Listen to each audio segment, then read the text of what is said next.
Yeah, yummy ang panis sa Marja. Morning guys, kakagising lang namin. Last 8 na dito. Hello! Hello!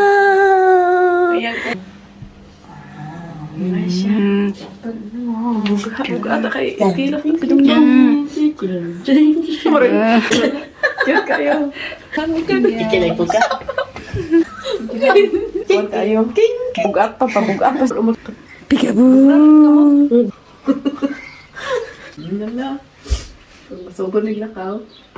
Ay, my. Nawa. May washing room? Simpo. Kilay. Vite afuera. Oye, famoso. Pate famoso ako, ite, Berdo. Baru ilingkod sis. Lingkod sis. Balo siya. Tama ni Mami. How are you to find out na nakita kong likod? Mami. Hello, mami. Matis. Makapagpahinga talaga yung nanay. Aba, oh. Hello, Nat. Morning, Nat. Nakugos pa. Si tita mo siya nakugos. Di mo si Tama.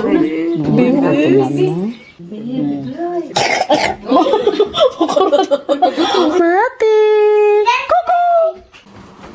Ah, Isis Mastilan. Prepare na si Sis Aisa ng pumpkin. Dagahan ka na ano? Yeah, yummy ang panis sa Marja.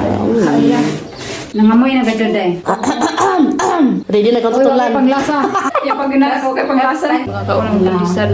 So ayan guys, maghiwa ko ngayon ng talong. Magprito kami ng talong. Sausaw namin sa soy sauce. Asa lang itong pagtarante? Dali lang, pala. Dami ko rin. Dami ko rin mo. Hindi mo naman. Masaingay ka. Kapod ha? Maghiwa na. Okay na natin. Watch and lesson learned. Basta breastfeeding, no worry. Dali na kumapakti na ang ating itlog. Ang kamot. Sino pa ko ha? Ang kamot. Oh! Ang kuhan si Soy. Ang hamon. Tawag. Ayan, prituhin na natin yung mantika. Uy, napakuti yun. Isa. Wala ni, mana ni. O, pamprituhan ang itlog.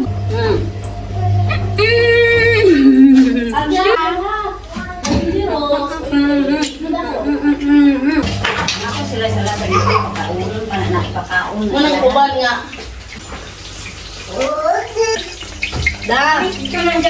Si Ate Marjeline guys, andun siya sa garden. Nagdilig sa mga halaman niya kasi sobrang init sa labas. Kaon na sis eh. Ayun ang pag-agad na mo. Kaon na inuha nila. Guys, tapos na yung talong. Ayan guys, andito na si Ate Margie. Galing siya sa garden. Alam niyo guys, sobrang napakasipag talaga to kasi nga mahilig din siyang magtanim ng mga gulay. Tingnan niyo. Sino nagtanim ito sis? Ikaw? Ikaw? Ayan. Nag-harvest na siya guys. Sarap nito. Mahilig din siya magtanim ng mga gulay, bulaklak. Sa mga Pilipino dito sa Romania, kung gusto nyo bumili ng gulay, i-message nyo lang si Ate Margie. Marami siyang gulay sa summer. Mga ampalaya, sitaw. Sige siyang kao na. Wow, kalami. So ito na yung tanim ni Ate Margie. Yung pandesal ni Ate Marjeline.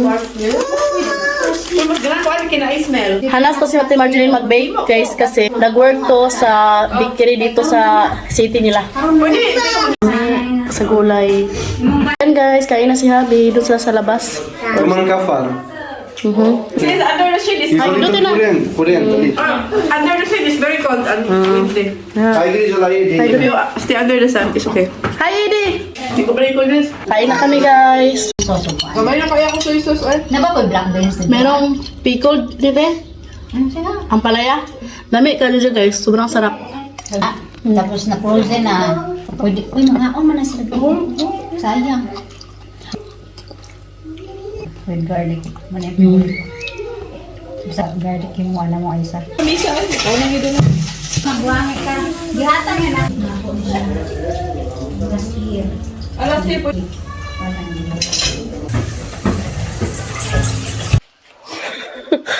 So ayan guys, pinatulog namin yung mga bata kasi pupunta kami ngayon sa city. Ipakita ko sa inyo yung mga orchids ni Ate Marjeline. Ayan yung mga bata guys. Give me 1 second.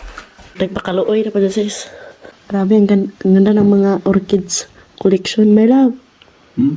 Look here. Dear. Hello. Ganda, oh. Ganda naman.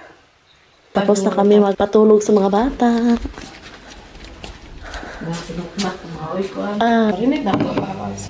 Tubig daw. Ang yaya, oh. Naglagay ng spring water.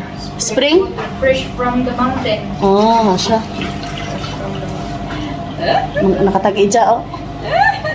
Natulog si Ate Marceline, guys. Napagod.